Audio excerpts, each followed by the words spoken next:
कृष्ण, राधे राधे, श्री हरिदास। और यहाँ मैं बना रही हूँ सहजन और आलू की सब्ज़ी। भरा हुआ है हमारा पूरा घर, क्योंकि हमारा पूरा जो झूला है वो बच्चों का तैयार होना है, सजना है। कल अक्षय तृतीया है और 23 को मनाएंगे हम अक्षय तृतीया की शुरुआत हो गई है। और यहाँ पर उनकी ये पोशाकें तैयार हो गई है और ये पहनने वाले हैं वो आज।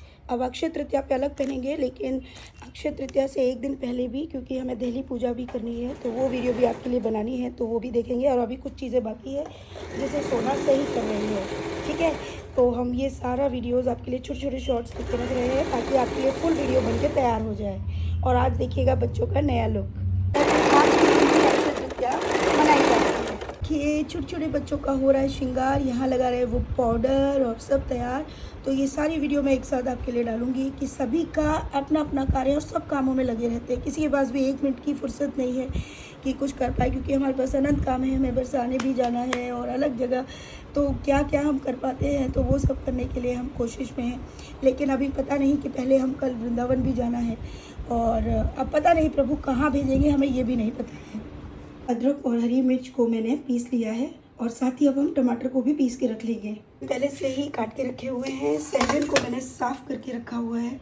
चावल मैं बना चुकी हूँ, थोड़ी सी रोटियाँ पकाऊंगी आज, सिर्फ इतना ही।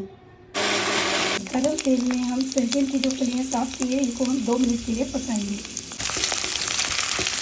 इसको पूरा ब्राउन नहीं करना है, हल्का ही इसको थोड़ा सा इसको पकाना है कि अगर हल्का फुल्का कुछ कड़वापन होगा तो वो निकल जाएगा। वैसे इसे उबाल के भी बनाते हैं, कई तरीके हैं इसको बनाने के, लेकिन हमें तो सिंपल तरीके से थोड़ा फटाफट बनाना है। और ये सब्ज़ी बहुत ही स्वादिष्ट होती है, प्रभु को भी आप सर्व कर सकते हैं।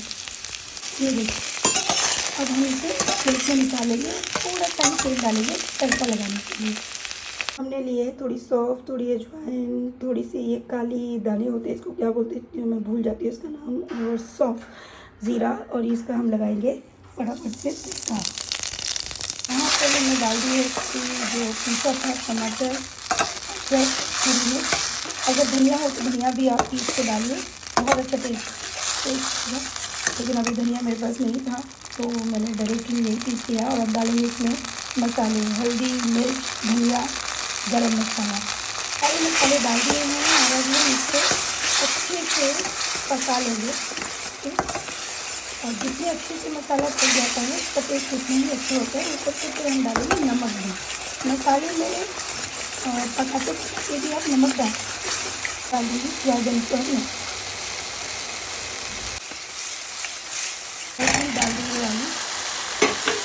डाल दिया है पानी और आलू, ताकि इसको थोड़ा पकने देते हैं, क्योंकि हमें ग्रेवी वाली जो है सब्ज़ी चाहिए। अब मसाले तो हम ज़्यादा यूज़ नहीं किए हैं आज हमने इसमें, वैसे मसाले बहुत सारे यूज़ हो सकते हैं, इतने ही मसाले इनफ है। यह हमारी सब्ज़ी भी बन गई है। मैंने एक पानी लिया है 2 गिलास, और 2 गिलास पानी में मैंने चीनी जो है 1 कटोरी भर के भिगोने के लिए रख दी है, ताकि ये पूरी मिश्रित हो जाए।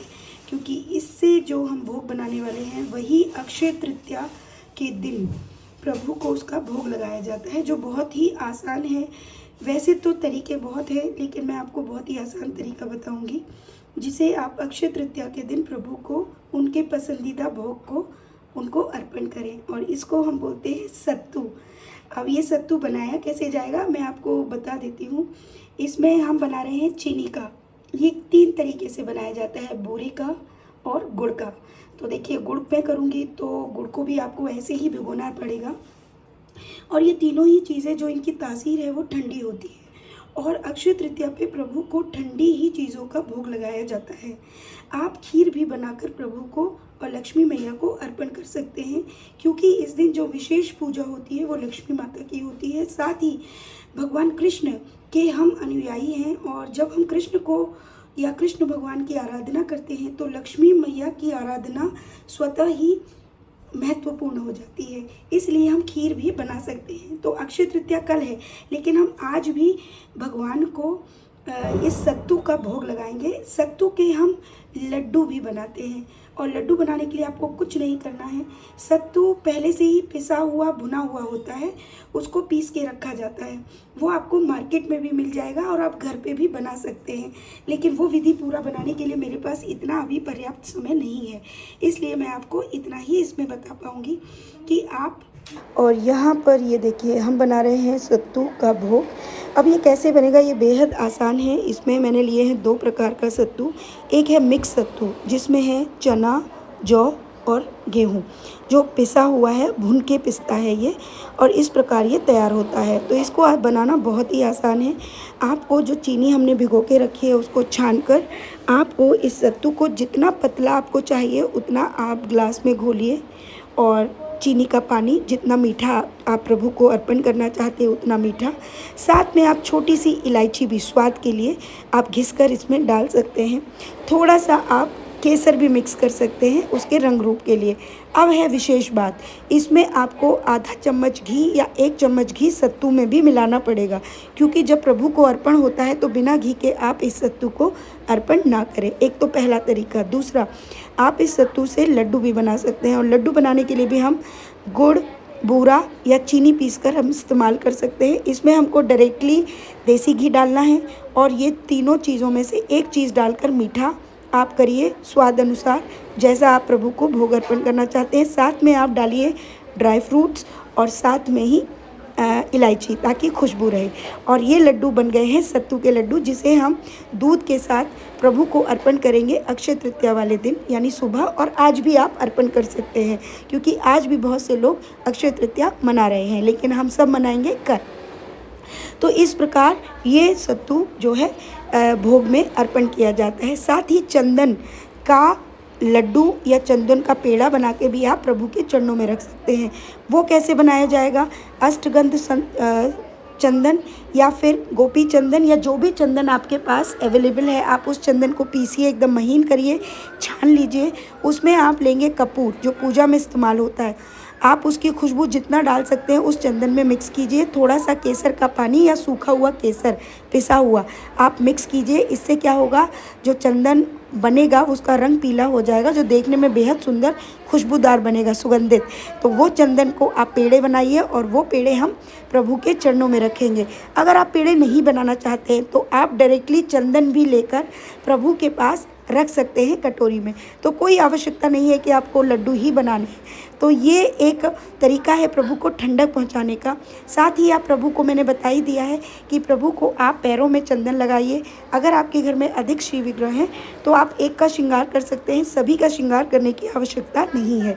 तो आप बिल्कुल भी परेशान ना हुआ करें। ये छोटी छोटी चीज़ें बहुत ही सिंपल होती हैं, लेकिन उसके लिए हमें इतना बेचैन नहीं होना चाहिए कि अरे बाप रे अब क्या करना है। इस दिन जो विशेषता होती है अक्षय तृतीया के दिन, इस दिन सबसे बड़ी विशेष बात ये होती है कि इस दिन दान पुण्य का बहुत महत्व बताया गया है। तो अक्षय तृतीया के दिन बहुत सारे लोग सोना चांदी भी खरीदते हैं, जिसके लिए मैं पहले भी वीडियोस बना चुकी हूँ।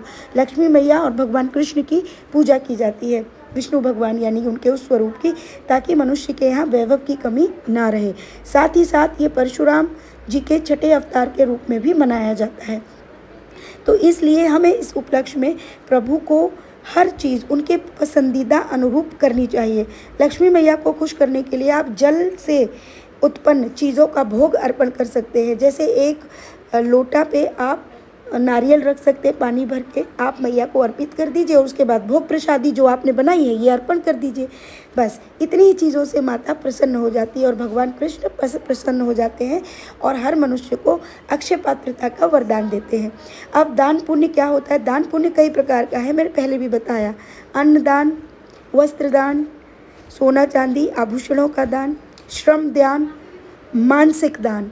अब आप इनमें से किसी भी दान को कर सकते हैं जिसमें आपकी श्रेणी आती हो, आप जिस श्रेणी से भी बिलोंग करते हो। इस तरीके से हमें प्रभु की आराधना करनी चाहिए, और कभी भी हमें इन शुभ अवसरों पर ये नहीं सोचना चाहिए कि मैं ये नहीं कर पाई, अरे नहीं हुआ, नहीं किया, इसके पीछे भी प्रभु की कोई न कोई लीला होगी। लेकिन आप प्रभु के कृपा को समझ रहे हैं, ये बड़ी बात है ना। तो देखिए आपके सारे सॉल्यूशन यहाँ पर हो गए हैं कि अक्षय तृतीया के दिन आपको किस प्रकार से ये चीज़ करनी है।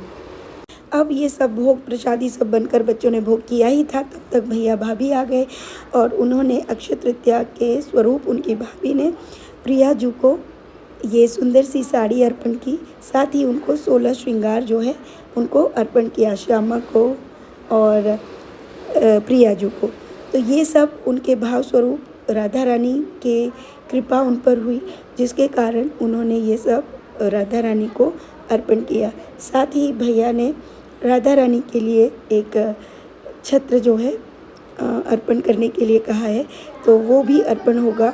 तो वो मैं बिहारी जी के श्री चरणों से होते हुए उसको धारण करवाऊंगी। तो प्रभु इस तरह से अनंत अनूप लीलाएं करते हैं और ये सभी प्रभु आपको खूब कृपा दे, सभी भक्तों